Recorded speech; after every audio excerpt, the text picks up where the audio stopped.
Doll ভেবেছিলাম কি আমি ভাবিনি তুমি একদম এনজয় করো, চুটিয়ে প্রেম করো আর বাবু সোনা দেখো, আর কি বলবো।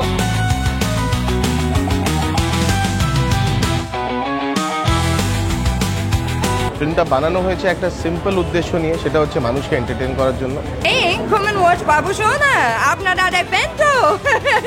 আমার জুটিটা খুব ফ্রেশ লেগেছে, আমি এই কাস্টিংটা সত্যি কথা বলছি এক্সপেক্ট করিনি। এজন্য আমার শ্রাবন্তী খুবই প্রিয়। আবার সেই বাংলা কমার্শিয়াল মুভি আবার দাঁড়াবে, লোকে আবার লাইন দিয়ে টিকিট কাটবে, আবার ব্ল্যাক হবে, একটা রমরমা ব্যাপার হবে, এটা এক্সপেক্ট করছি।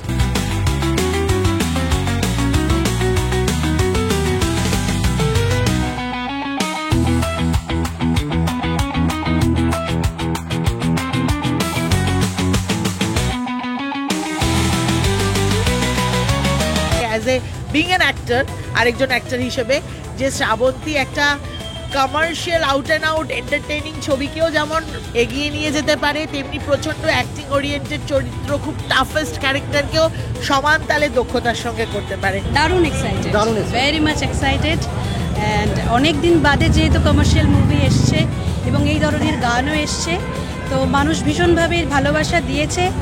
পূজা সাপটা মজার গান, একদম শুনলে নাচবে, হুল্লোড় করবে, ব্যাস। Because I can go from playing this very serious, this very straight heroine sort of character like Olga Bidishni to now playing this completely mad, crazy character that says a few naughty Bengali words. দুষ্টু পাশা।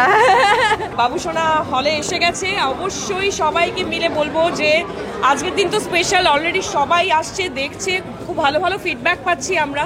তো আমি বলবো যারা যারা এখনো দেখোনি চলে যাও হলে, নিজেদেরকে এন্টারটেইন করো, কারণ এই ছবিটা প্রপার কমেডি, একদম মশালা ছবি, যেখানে মানুষজন নিজেদের বলে না অনেক সময় অনেক টেনশন থাকে, অনেক কিছু থাকে, এই সিনেমাটা দেখার সময় হাসতে হাসতে বেরোবে হল থেকে, এটা আমি ফর শিওর।